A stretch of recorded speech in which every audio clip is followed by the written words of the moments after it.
Saudara-saudara, salah satu perdebatan yang sangat tajam antara Kristen dan Islam sepanjang sejarah adalah mengenai siapakah sebenarnya yang dipersembahkan oleh Abraham sebagai kurbannya kepada Tuhan atau kepada Allah pada zaman dahulu. Apakah Ishak atau Ismail? Orang Kristen mengatakan Ishak, sedangkan orang Islam mengatakan Ismail. Bahkan di kalangan Islam sendiri ada dua pandangan mengenai ini. Ada yang mengatakan Ismail, ada yang mengatakan Ishak. Misalnya Saleh Al-Magamisi, seorang imam di Masjid Quba Madinah Al-Munawwarah di Arab Saudi, dalam situs Republika saya pernah membaca, beliau mengatakan bahwa yang dijadikan kurban oleh Nabi Ibrahim bukan Ismail alaihissalam, tetapi Ishak alaihissalam. Pendapat Al-Magamisi ini ternyata merujuk pada tafsir Qurtubi dan Al-Tabari. Nah, saudara, karena perdebatan ini, maka banyak orang yang menjadi bingung, terutama orang Kristen yang tidak pernah membaca Alkitab atau jarang membaca Alkitab, atau mungkin membaca Alkitab dengan rajin tetapi tidak mendalami apa yang dikatakan oleh Alkitab secara teliti. Karena itu saya ingin menyampaikan sebuah fakta mengenai ini kepada kita semua, supaya kita bisa paham sefaham-fahamnya mengenai siapakah sebetulnya yang dipersembahkan Abraham kepada Tuhan atau kepada Allah. Apakah benar Ishak atau Ismail? Tetapi sementara saya mau katakan kepada saudara bahwa bukan Ishak seperti yang selama ini diajarkan dalam agama Kristen, dan juga bukan Ismail. Nah, mau lihat faktanya, mari kita buktikan, saudara.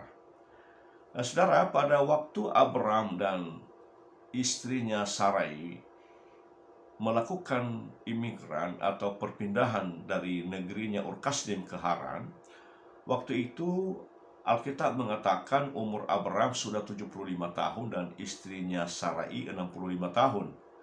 Dan mereka belum mempunyai anak karena Sarai dinyatakan mandul. Nah, setelah Abraham tinggal di Haran, dan Haran itu sudah menjadi negeri baru bagi mereka, dari situ Tuhan memanggil Abraham untuk pergi ke negeri yang akan ditunjukkan oleh Tuhan kepadanya, yaitu tanah Kanaan. Pada saat itulah, saudara-saudara, Tuhan menjanjikan kepada Abraham keturunan. Ya, Tuhan berfirman kepadanya, "Aku akan membuat engkau menjadi bangsa yang besar dan memberkati engkau serta membuat namamu masyhur, dan engkau akan menjadi berkat." Kemudian setelah Abraham dan Sarai tiba dan menetap di tanah Kanaan, Tuhan kembali meneguhkan perjanjiannya kepada Abraham mengenai keturunan. Allah berfirman, "Dan aku akan menjadikan keturunanmu seperti debu tanah banyaknya, sehingga jika seandainya ada yang dapat menghitung debu tanah, keturunanmu pun akan dapat dihitung juga." Beberapa tahun kemudian, saudara, Abraham diliputi rasa kekhawatiran, ya, karena ia melihat keadaan usianya yang semakin tua dan fisiknya yang semakin merosot. Sehingga suatu saat Abraham bertanya kepada Tuhan, "Ya Tuhan Allah, apakah yang engkau berikan kepadaku karena aku akan meninggal dengan tidak mempunyai anak? Dan yang akan mewarisi rumahku ialah Eliezer, orang Damsyik itu." Ya, Eliezer adalah hambanya atau pembantu rumah tangganya.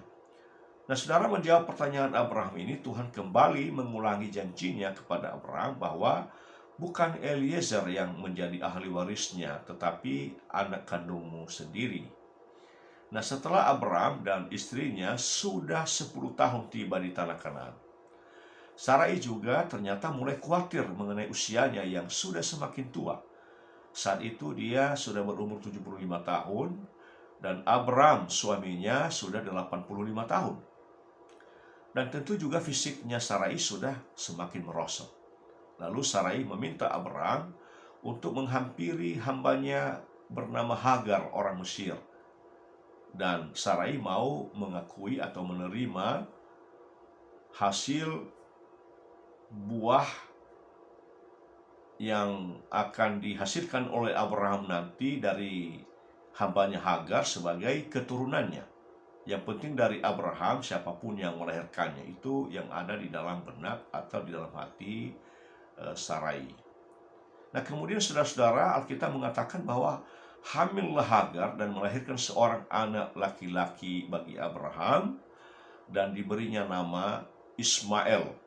Nah, saat itu usia Abraham waktu Ismail lahir 86 tahun dan Sarai 76 tahun. Nah, mengenai perilaku Ismail dicatat di dalam Kejadian pasal 16 ayat 12 dikatakan begini, lakunya seperti keledai liar, tangannya akan melawan tiap-tiap orang dan tangan tiap-tiap orang akan melawan dia, dan di tempat kediamannya ia akan menentang semua saudaranya. Nah, saudara, kemudian Tuhan Allah tidak mau mengingkari janjinya kepada Abraham, ya, bahwa anak kandungnya lah yang lahir dari istrinya Sarai yang akan menjadi anak perjanjian Allah dan yang akan menjadi ahli warisnya, bukan Ismail. Nah, dalam Kejadian pasal 17 dan 18 kita membaca di sana bahwa Allah kembali meneguhkan perjanjiannya kepada Abraham bahwa istrinya Sarai akan melahirkan seorang anak laki-laki dan akan diberi nama Ishak dengan 3 syarat. Yang pertama, Abraham harus disunat dan semua anak laki-laki yang lahir dalam keturunannya juga harus disunat. Yang kedua, nama Abraham diubah menjadi Abraham. Dan yang ketiga, nama Sarai diubah menjadi Sarah. Kemudian saudara-saudara, janji Allah yang dinanti-nantikan oleh Abraham itu ternyata menjadi kenyataan, ditepati oleh Allah. Sarah hamil dan melahirkan seorang anak laki-laki dan kemudian anak itu diberi nama Ishak. Waktu itu usia Abraham sudah 100 tahun dan Sarah 90 tahun. Dan Ismail pada saat Ishak lahir sudah usia remaja, berumur 14 tahun. Kemudian saudara-saudara, Sarah meminta Abraham untuk mengusir Hagar dan Ismail dari rumah dengan alasan bahwa hanya Ishaklah yang akan menjadi ahli waris. Dengan sedih hati Abraham menyetujui permintaan Sarah istrinya. Lalu Hagar dan Ismail diusir dari rumah oleh Abraham. Mereka diberi bekal sekedarnya. Namun karena Tuhan Maha Besar dan Maha Baik, Hagar dan Ismail dipelihara oleh Tuhan. Nah, setelah Hagar dan Ismail diusir dari rumah Abraham, maka Allah kembali menampakkan diri kepada Abraham dan meminta dia mempersembahkan anak kandungnya yang satu-satunya itu, yaitu Ishak, untuk menjadi kurban persembahan kepadanya atau kepada Allah, kepada Tuhan. Jadi sangat logis saudara-saudara bahwa yang diminta untuk dipersembahkan itu Ishak, bukan Ismail. Karena Ismail sudah diusir dari rumah Abraham sebelum Allah menampakkan diri kepada Abraham dan meminta anaknya dipersembahkan kepada Allah sebagai kurban. Tetapi saudara perhatikan apa yang terjadi, bahwa setelah Abraham membawa anak kandungnya Ishak untuk dipersembahkan kepada Tuhan di salah satu bukit yang bernama Bukit Moria, di dalam Kejadian pasal 22 ayat 9 sampai 13 dikatakan begini, sampailah mereka ke tempat yang dikatakan Allah kepadanya, lalu Abraham mendirikan mezbah di situ. Disusunnya kayu, diikatnya Ishak anaknya itu, dan diletakkannya di mezbah itu di atas kayu api. Sesudah itu Abraham mengulurkan tangannya lalu mengambil pisau untuk menyembelih anaknya. Tetapi berserulah malaikat Tuhan dari langit kepadanya, Abraham, Abraham. Sahutnya, ya Tuhan. Lalu Allah berfirman, "Jangan bunuh anak itu dan jangan kau apa-apakan dia, sebab telah kuketahui sekarang bahwa engkau takut akan Allah, dan engkau tidak segan-segan untuk menyerahkan anakmu yang tunggal kepadaku." Lalu Abraham menoleh dan melihat seekor domba jantan di belakangnya, yang tanduknya tersangkut dalam belukar. Abraham mengambil domba itu lalu mengorbankannya sebagai korban bakaran pengganti anaknya. Jadi saudara, jelas ya faktanya di sini. Tidak seperti yang selama ini diajarkan bahwa Ishaklah yang dipersembahkan. Bukan. Di sini sangat jelas bahwa yang dipersembahkan oleh Abraham sebagai kurban persembahannya kepada Allah ialah anak domba jantan, ya, anak domba jantan atau seekor domba jantan, ya, sebagai pengganti anaknya.